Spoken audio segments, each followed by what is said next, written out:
பாளையங்கோட்டையில் நடைபெறும் பிரச்சார பொதுக்கூட்டத்திற்கு தலைமையேற்று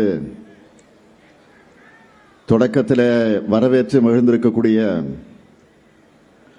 திருநெல்வேலி மத்திய மாவட்ட கழகத்துடைய செயலாளர் அருமை சகோதரர் அப்துல் வஹாப் அவர்களே, சட்டப்பேரவையினுடைய தலைவர் திரு மு அப்பாவு அவர்களே,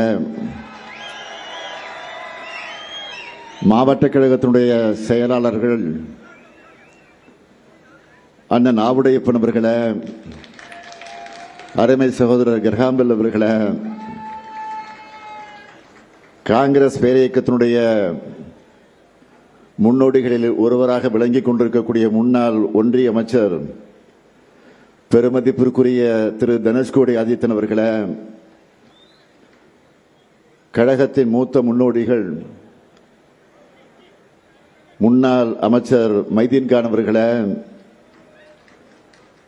திரு சுப சீதாராமன் அவர்களே,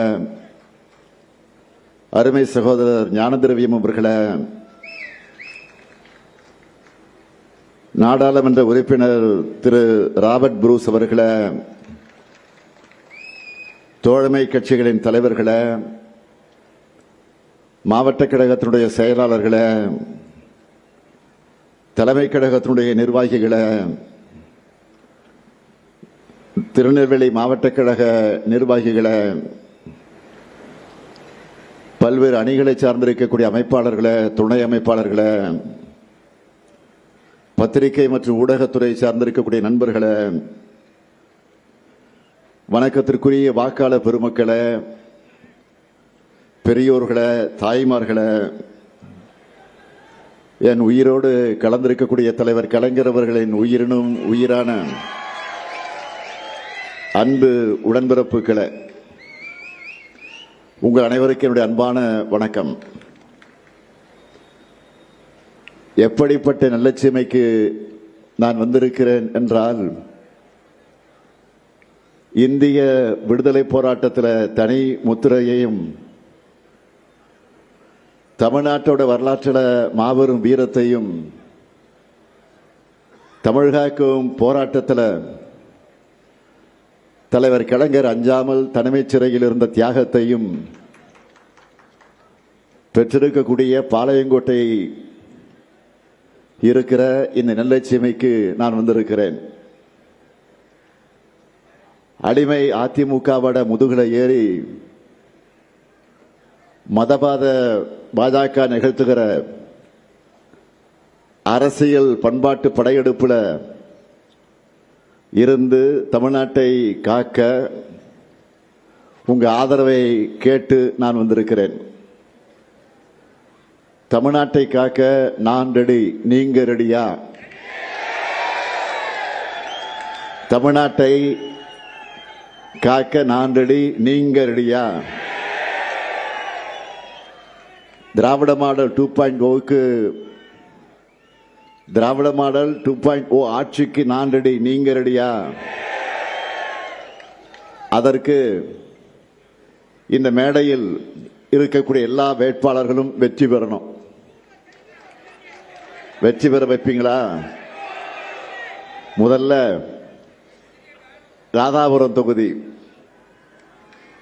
நமது வெல்லும் வேட்பாளர் அப்பாவு அவர்கள்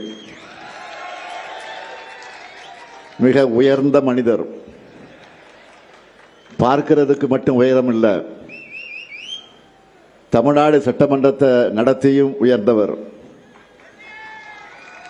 நம்ம அப்பாவு அவர்கள் ஆசிரியராக இருந்த காரணத்தால் மாணவர்களை எப்படி வழிநடத்தினாரோ அப்படி நம்ம திராவிட மாடல் அரசில் சட்டமன்றத்தையும் திறமையா வழிநடத்தினவர். 4 முறை உங்களோட எம்எல்ஏவாக இருந்து ராதாபுரம் சட்டமன்ற தொகுதி மக்கள்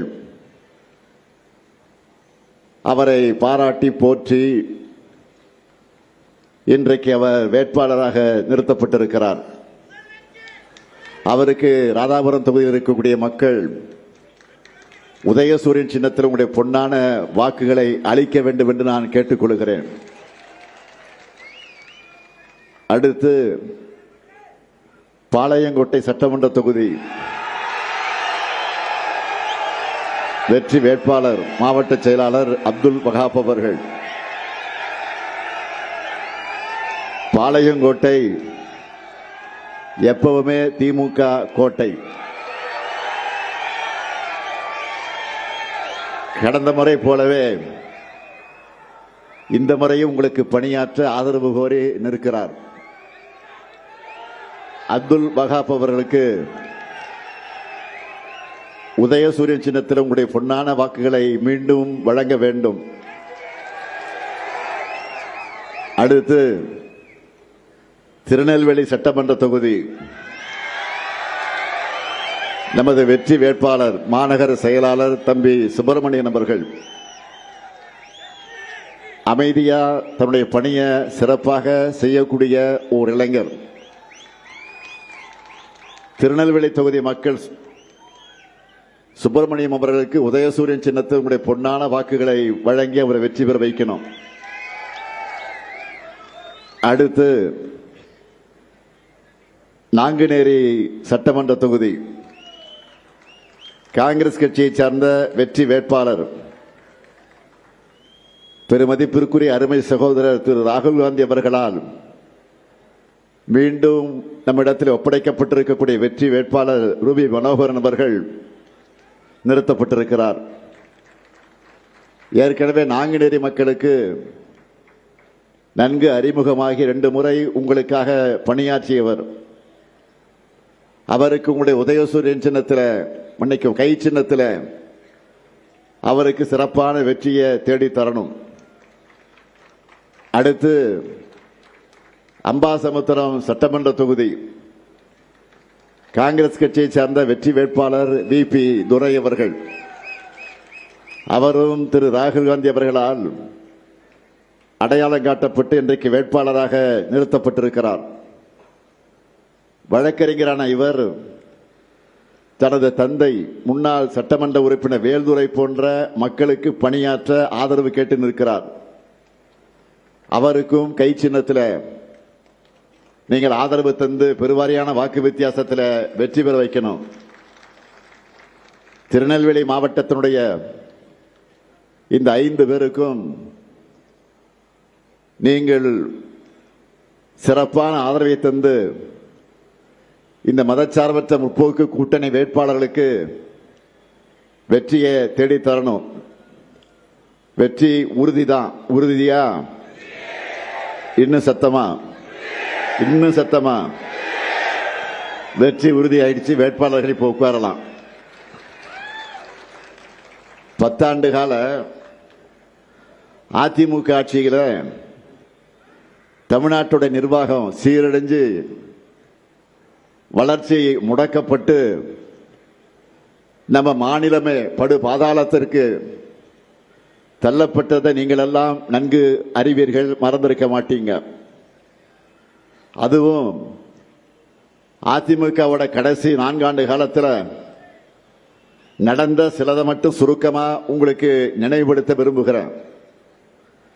அம்மையார் ஜெயலலிதா வாழ்ந்த குடநாட்டிலேயே கொலை கொள்ளைகள், சாத்தான்குளத்தில் காவல் மரணம், தமிழர்களுடைய மனதை பதற வைத்த நீட் தற்கொலைகள், இளம்பெண்கள் கதறி அழுத பொள்ளாச்சி பாளைய வன்கொடுமை, அமைதியான ஸ்டெர்லைட் போராட்டத்தில் அப்பாவி பொதுமக்கள் மேலேயே துப்பாக்கி சூடு, இது எல்லாத்துக்கும் மேல டெல்லிக்கு காவடி தூக்கி CAA 3 வேளாண் சட்டங்கள் போன்ற மக்கள் விரோத சட்டங்களை, சிறுபான்மை விரோத சட்டங்களை ஆதரித்து நீட்ன இடத்துலலாம் கையெழுத்து போட்டது என தமிழ்நாட்டோட நிதி உரிமை, மாநில உரிமை எல்லாவற்றையும் அடகு வச்ச அந்த பிளாஷ்பேக்கை நினைச்சால இன்றைக்கும் மக்கள் பீதி அடைவாங்க.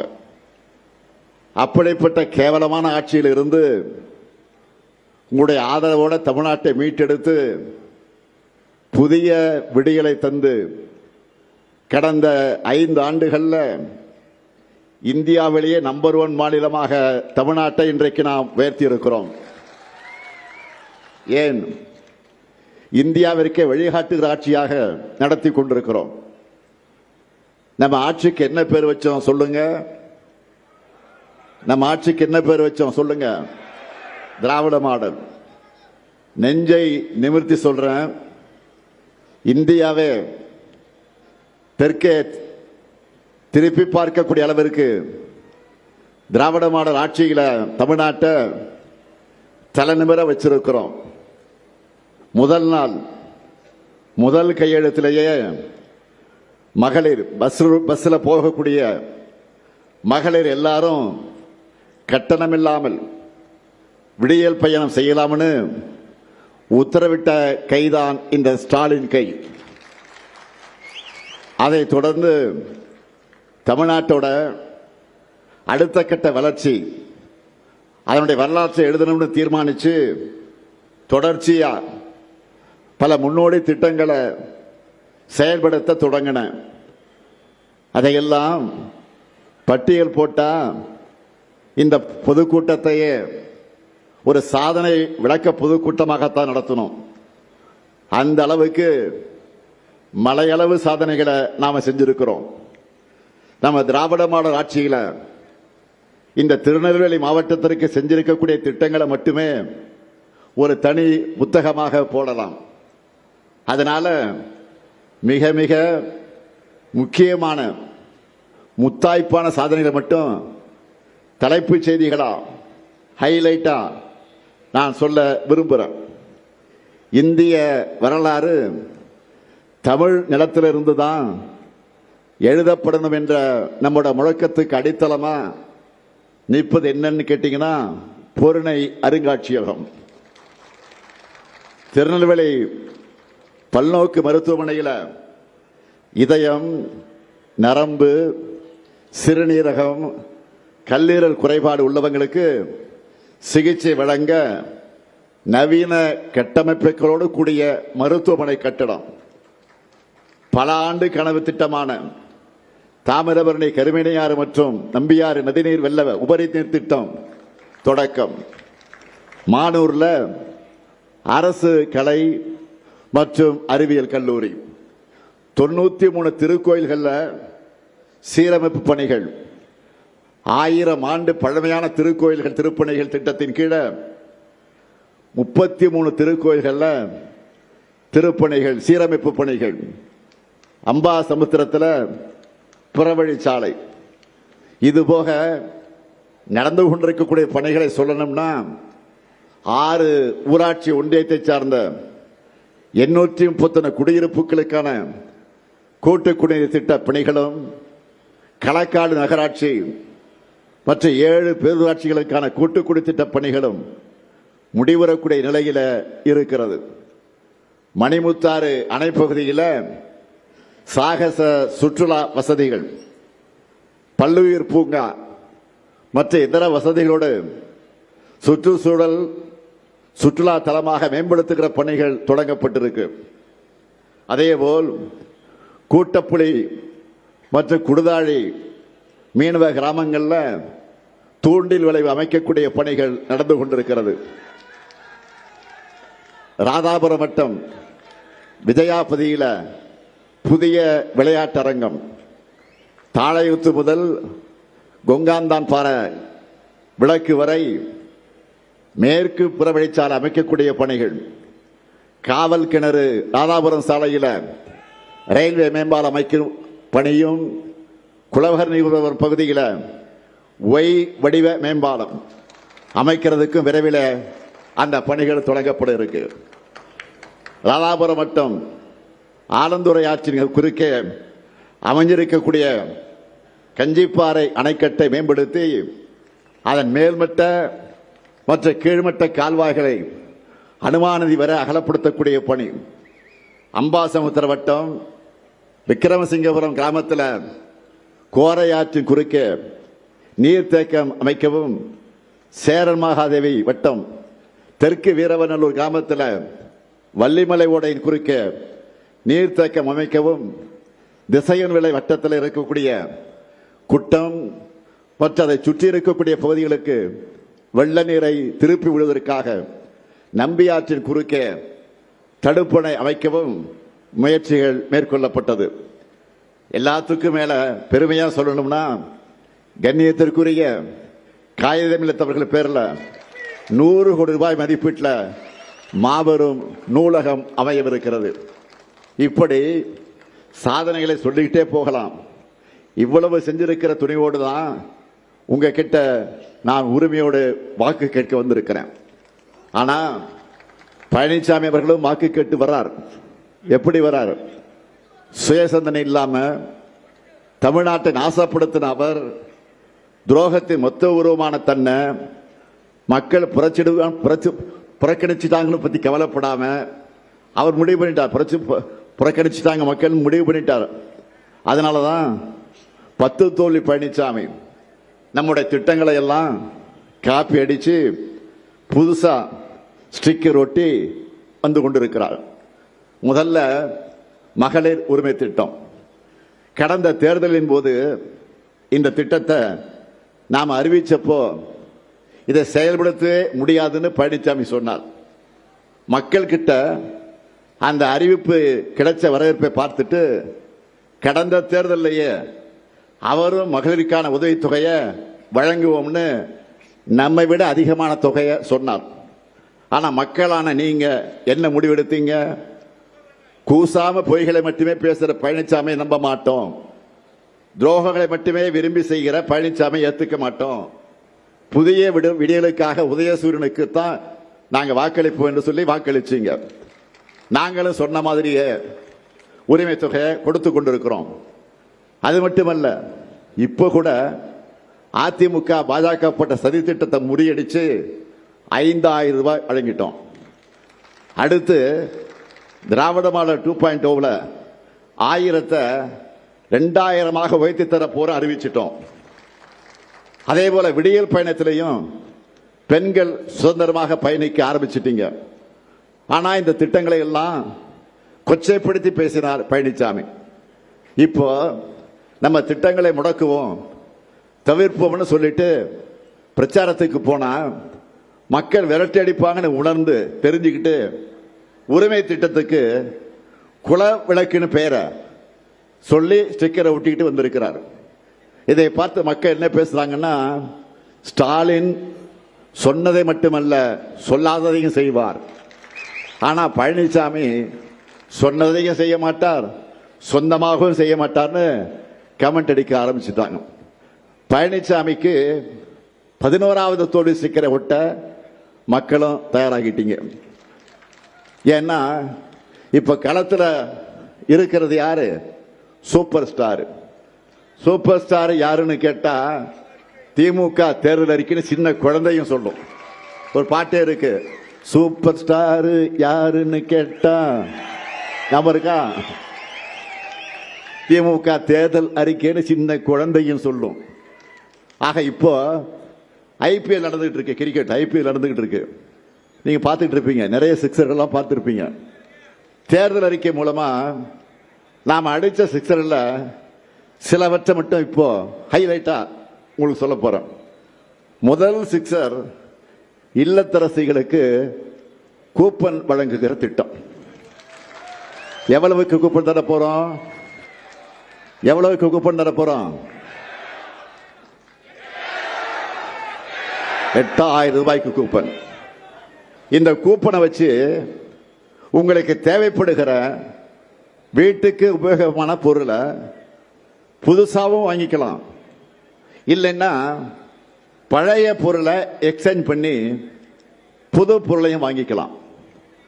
உங்களுக்கு பிடிச்ச கடையில் உங்களுக்கு பிடிச்ச பிராண்டு வாங்கிக்கலாம்.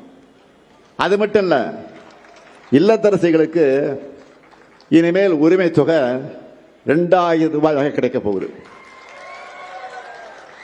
அடுத்தடுத்த செக்ஷன்ல வரிசையா சொல்றேன். காலை உணவு திட்டம், குழந்தைகளோட பசியை போக்கக்கூடிய திட்டம்.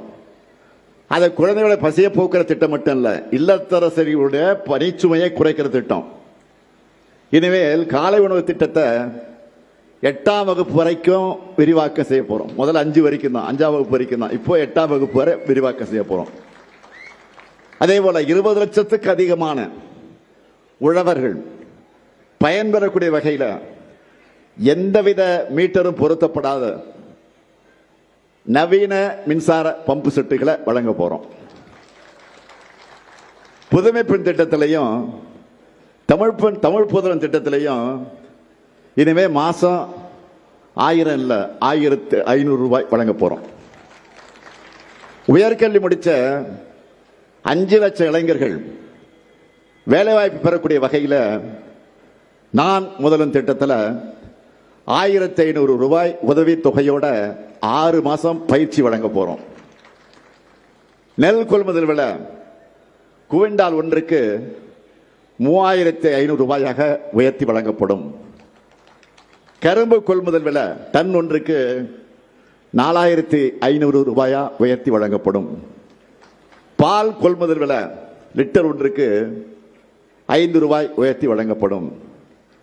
முதியோர் உதவி தொகை 1200 ரூபாயிலிருந்து 2000 ரூபாயாக உயர்த்தி வழங்கப்படும். மாற்றுத்திறனாளிகளுக்கான உதவித்தொகை 1500 ரூபாயிலிருந்து 2500 ரூபாயாக உயர்த்தி வழங்கப்படும். மீன்பிடி தடைகால சிறப்பு நிவாரண தொகை 8000 ரூபாயிலிருந்து 12000 ரூபாயாகவும், மீன்பிடி குறைவு கால சிறப்பு நிவாரண தொகை 6000 ரூபாயிலிருந்து 9000 ரூபாயாகவும் உயர்த்தி வழங்கப்படும். 2030ஆம் ஆண்டுக்குள்ள மாவட்டம் மற்றும் வட்ட அளவில் இருக்கக்கூடிய அரசு மருத்துவமனைகளில் டயாலிசிஸ் செய்யறாங்கள சிகிச்சை, அந்த கருவிகள் 2 மடங்காக்கப்படும். தொழிற்சாலைகள் அதிகமுள்ள நகரங்களில் பெண்கள் வேலைக்கு செல்வதை எளிதாக்கக்கூடிய வகையில் 1000 குழந்தைகள் காப்பகங்கள் உருவாக்கப்படும். பெண்களின் பாதுகாப்புக்காக அனைத்து நகரங்களுக்கும் பிங்க் பெட்ரோல் வாகனங்கள் விரிவுபடுத்தப்படும். மகளிர் சுய உதவி குழு பெண்கள் ஷேர் ஆட்டோ வாங்க வங்கி கடன் மானியத்தோடு கூடிய வங்கி கடன் பெற்று தரப்படும். கலைஞர் கனவு இல்ல உள்ளிட்ட திட்டங்கள் மூலமா வீடற்ற ஏழைகளுக்கு அடுத்த 5 வருஷத்துல 10 லட்சம் வீடுகள் கட்டி தரப்படும். தென் மாவட்டங்கள் கல்வி மற்றும் சுகாதார குறியீடுகள்ல உரிய வளர்ச்சியை பெறவும் தொழில் மயமாவதை உறுதி செய்யவும் இந்த தென் மாவட்டங்களுக்காக ஒரு சிறப்பு வளர்ச்சி திட்டம் உருவாக்கப்படும். நாங்க சொன்னதை செய்வோம். நான் கலைஞருடைய மகன், சொன்னதை மறக்கவும் மாட்டேன், மறுக்கவும் மாட்டேன். இத்தனை சாதனைகளை செஞ்சுட்டு எதிர்காலத்துக்கான தொலைநோக்கு திட்டங்களை உருவாக்கிட்டு நான் உங்ககிட்ட வாக்கு கேட்க வரேன். ஆனா டபுள் இன்ஜின் டப்பா இன்ஜின்னு வரக்கூடிய அமித்ஷா ஆட்டு வைக்கும் பழனிசாமி அங்க வைக்கக்கூடிய என்டிஏ கூட்டணியோட லட்சணம் என்ன? மக்களுக்காக அவங்க செஞ்சதெல்லாம் என்ன? 2014 பிரதமர் மோடி ஆட்சிக்கு வந்தார். 2016 பணமதிப்பு இழப்பு நடவடிக்கை சொல்லி நாட்டு மக்கள் எல்லாரையும் பேங்க் வாசல்லையும் ஏடிஎம் வாசல்லையும் இரவு பகலா கால் கடுக்க நிக்க வச்சார். எத்தனை பேர் இறந்தாங்க. அடுத்து கொரோனா வந்துச்சு. எல்லாரும் வீட்டில் இருக்கிற தட்டுங்க, மணி அடிங்கன்னு ஒரு காமெடி ஷோவை நடத்தினார். கோடிக்கணக்கான மக்களை நடுத்தருவில் நடக்க வச்சார். ஆக்சிஜன் சிலிண்டருக்காக மக்களை அல்லல் பட வச்சிருக்கிறார். இப்போ மேற்காசியா போர் நடக்குது. பொறுப்பான மாநில அரசு நாங்க முதல்லயே சலுகை திட்டங்களை அறிவிச்சிட்டோம். ஆனா பிரதமர் கொரோனா காலம் மாதிரி ரெடியா இருங்கன்னு சொல்லிட்டு மக்களை கேஸ் சிலிண்டருக்காக காத்திருக்க வச்சிருக்கிறார். இதெல்லாம் ஒட்டுமொத்த இந்தியாவுக்குன்னா, தமிழ்நாட்டை பொறுத்த வரைக்கும் பாஜக ஆட்சியில் தமிழ்நாட்டுக்கு கல்வி நிதி இல்லை, ஜிஎஸ்டி இழப்பீடு இல்லை, நீட் தேர்வு விலக்கு இல்லை, தமிழ் மொழி வளர்ச்சிக்கு நிதி கிடையாது, ரயில்வே திட்டங்கள் கிடையவே கிடையாது, மெட்ரோ ரயில் திட்டம் இல்லை. அத்திப்பூத்த மாதிரி ஒன்னே ஒன்று கண்ணே கண்ணுன்னு சொல்லுவாங்கள்ல, மதுரை எய்ம்ஸ் மருத்துவமனையை அறிவிச்சாங்களே, அதோட நிலைமை என்ன? அந்த ஆர்டரை யாராவது ஒருவர் எடுத்துக்கிட்டு டெல்லியிலிருந்து பொடிநடியா மதுரைக்கு வந்திருந்தா கூட இந்நேரம் எய்ம்ஸை கட்டி முடிச்சிருக்கலாம். ஆனா தமிழ்நாட்டுக்கு இன்னி வரைக்கும் எய்ம்ஸ் கட்டணம் வரல. தமிழ்நாட்டுக்கு ஒண்ணுமே இல்லை. இதுதான் மோடியினுடைய மாடல். இந்த நிலையில தமிழ்நாட்டில் பாஜகன்னு சொன்னால விரட்டி அடிக்கிறாங்களே. எப்படி தமிழ்நாட்டில் கால் பதிக்கிறது நினைச்சாங்க. தமிழர்களுக்கு துரோகம் செய்ய யாராவது கிடைப்பாங்களா அப்படின்னு விலை வீசி பார்த்தாங்க, தேடினாங்க. அப்படி கிடைச்சவர் தான் துரோகத்தில் டாக்டரேட் வாங்கின பழனிசாமி. அவருக்கு என்டிஏவில் கொடுக்கப்பட்டிருக்கக்கூடிய ரோல் என்ன தெரியுமா? வரிசையா சொல்றேன் கேளுங்க. சிறுபான்மையினருக்கு எதிரான பாஜகவுக்கு வாக்கு கேட்கிறது, தமிழுக்கு விரோதமான பாஜகவுக்கு வக்காலத்து வாங்குறது, இந்திய திணிக்கிற பாஜகவுக்கு துணை போறது, அரசியலமைப்பு சட்டத்தையே கேலி கூத்தாக்குற பாஜகவுக்கு சாமரம் வீசுறது, ஒரே நாடு ஒரே தேர்தல் ஜனநாயகத்தை சிதைக்கிற பாஜகவுக்கு ஜால்ரா போடுறது, இடஒதுக்கீட்டையும் சமூக நிதி அழிக்கிற பாஜகவுக்கு சிவப்பு கம்பளம் இருக்கிறது. இறுதியா அதிமுகவை அமித்ஷா கிட்ட தாரை வார்க்கிறது. இதுதான் அவருடைய ரோல். இப்படிப்பட்ட பழனிசாமி நேற்று ஒரு பொதுக்கூட்டத்தில் என்ன பேசி இருக்கா தெரியுமா? எனக்கு உயிர் கொடுத்து ஆளாக்கிய தலைவர் கலைஞர், கலைஞரை நான் வீட்டு சிறையில் வச்சிருந்தேன்னு நாக்கில் நரம்பில்லாமல் பேசியிருக்கிறார். திரு எடப்பாடி பழனிசாமி அவர்களை தோல்வி பயத்தில் எல்லை மீறி பேசுவதற்கு தொடங்கி இருக்கிறீங்க. முதலமைச்சரா என்னுடைய செயல்பாடுகளை விமர்சிக்க எதிர்க்கட்சி தலைவர் உங்களுக்கு எல்லா உரிமையும் இருக்கு. தேர்தலில் அதை மக்கள் எடை போட்டு பார்ப்பாங்க. உங்களுக்கு தக்க பதிலடியாக கொடுக்கத்தான் போறாங்க. ஆனா தலைவர் கலைஞருடைய மகனா என்னுடைய உறவை பற்றி ஒரு சொல் பேசக்கூட உங்களுக்கு எந்த உரிமையும் கிடையாது, எந்த தகுதியும் கிடையாது.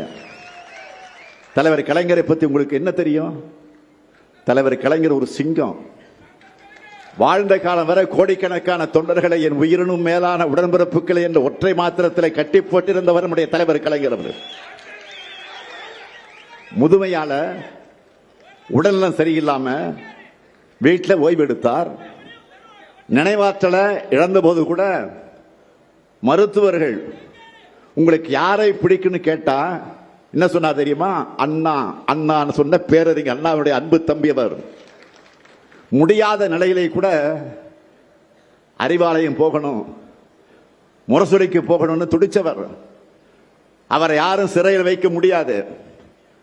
அவருடைய இதய சிறையில தான் நான் உட்பட இங்க இருக்கிற உடன்பிறப்புக்கு அத்தனை பேரும் கூட இருந்தோம். எடப்பாடி பழனிசாமி அவர்களை தலைவர் கலைஞர் பெயரை சொல்லக்கூட உங்களுக்கு தகுதி கிடையாது. கலைஞர் பெயரை சொல்லக்கூட எந்தவித யோக்கியதையும் கிடையாது. 5 முறை மக்களால் தேர்ந்தெடுக்கப்பட்ட முதலமைச்சராக இருந்து இந்த தமிழ்நாட்டை நீண்ட காலம் ஆண்ட ஒரே முதலமைச்சர் தலைவர் கலைஞர். அவருடைய கடைசி ஆசை என்ன? அவருடைய தலைவர் பேரறிஞர் அண்ணா அவருக்கு அருகே அடக்கம் செய்யணும். அதுக்காக நானே, அப்பாக்காக இல்ல, தலைவனுக்காக நானே உங்க வீட்டு படியேறி வந்து கையெடுத்து கும்பிட்டு கேட்டேனே. என்னுடைய தந்தைக்காக அல்ல, தமிழகத்துடைய தலைவர் அவருக்கு கடற்கரையில இடம் கொடுங்கன்னு அந்த சோக சூழ்நிலையில் கூட உங்க முன்னாடி வந்து நின்றேனே. கொடுத்தீங்களா? இரக்கம் இல்லாமல் மருத்துவர் தானே நீங்க. அப்படிப்பட்ட உங்களுக்கு எங்க தலைவரை பற்றி பேச எந்த யோக்கியதையும் கிடையாது. உங்க யோகியதை என்ன தெரியுமா? உங்களை நம்பி பதவி கொடுத்த அம்மையார் சசிகலாவுடைய காலையே மாறிவிட்டவர் நீங்க. நம்பிய டிடிவி தினகரனையும் சகோதரர் ஓபிஎஸ் அவர்களையும் முதுகில குத்துனவர் நீங்க. உங்களுக்கு நினைவு இருக்கா? அம்மையார் ஜெயலலிதாவை உடல்நலக் குறைவால சட்டமன்ற அவைக்கு வராமல் இருக்க அதற்கு ஒரு தீர்மானம் கொண்டு வந்தாங்க. அதை ஆதரிச்சு திமுக. இதுதான் உங்களுக்கு எங்களுக்கு இருக்கிற வித்தியாசம். அடிச்சு சொல்றேன், உங்களால எந்த காலத்திலும் ஆட்சியை பிடிக்கவே முடியாது. உறுதியா சொல்றேன், கலைஞரின் உடன்பிறப்புக்கு இருக்கிற வரைக்கும் உங்களால் ஆட்சியை பக்கமே வர முடியாது. இது உறுதி. தமிழ்நாட்டை காக்க திராவிட முன்னேற்ற கழகம் தான் மீண்டும் ஆட்சிக்கு வரணும் என்று மக்கள் ஏற்கனவே முடிவு பண்ணிட்டாங்க. இந்தியாவை திரும்பி பார்க்கிற வளர்ச்சி நீடிக்கணும்னா திராவிட முன்னேற்ற கழகம் தான் ஆளணும். தமிழ்நாடு தலைநிமிர்ந்து இருக்கணும்னா மதச்சார்பற்ற முற்போக்கு கூட்டணி தான் வெற்றி பெறணும். அந்த வெற்றி இந்தியாவை திரும்பி பார்க்கிற மாபெரும் வெற்றியா இருக்கணும். நீங்க எல்லாரும் ஒரு விஷயத்தை நல்லா புரிஞ்சுக்கணும். நாம போராடுவது திமுக வெற்றிக்காக மட்டுமல்ல, நம்முடைய கூட்டணியுடைய வெற்றிக்காக மட்டுமல்ல, தமிழ்நாட்டினுடைய வெற்றிக்காக மறந்துடாதீங்க. எனவே அரசியல் வெறுப்பு, அந்த வெறுப்புகள் எல்லாம் அப்பாற்பட்டு நம்முடைய தாய் தமிழ்நாட்டை காக்க தமிழ்நாட்டு மக்கள் அனைவரும் திமுக தலைமையிலான மதச்சார்பற்ற முற்போக்கு கூட்டணியை ஆதரிக்க வேண்டும் என்று நான் கேட்டுக் கொடுக்கிறேன். அதற்கு ராதாபுரம் சட்டமன்ற தொகுதியில் அப்பா அவர்களுக்கும், பாளையங்கோட்டை சட்டமன்ற தொகுதியில் அப்துல் வஹாப் அவர்களுக்கும், திருநெல்வேலி சட்டமன்ற தொகுதியில் சுப்பிரமணியம் அவர்களுக்கும் உதயசூரிய சின்னத்தை ஆதரிக்கணும். அதேபோல் நாங்குநேரி சட்டமன்ற தொகுதிக்கு காங்கிரஸ் கட்சியை சார்ந்த வெற்றி வேட்பாளர் ரூபி மனோகரன் அவர்களுக்கும், அம்பாசபுரத்து சட்டமன்ற தொகுதியில பிபி துரை அவர்களுக்கும் கை சின்னத்தை உடைய பொன்னான வாக்குகள் அளித்து வெற்றி பெற வைக்கணும். அமையவிருக்கக்கூடிய திராவிட மாடல் 2.0 ஆட்சியில எங்களுடைய சாதனைகளை நாங்களே முறியடிக்கக்கூடிய அளவுக்கு சிறப்பான ஆட்சியை, தமிழ்நாட்டை புதிய உயரங்களுக்கு கொண்டு செல்லக்கூடிய ஆட்சியை நாங்கள் வழங்குவோம். உங்க எல்லாருடைய ஆதரவோடு மதச்சார்பற்ற முற்போக்கு கூட்டணி தமிழ்நாட்டை காக்கும். வெல்வோம் ஒன்றாக, வெல்வோம் ஒன்றாக, வெல்வோம் ஒன்றாக. நன்றி, வணக்கம்.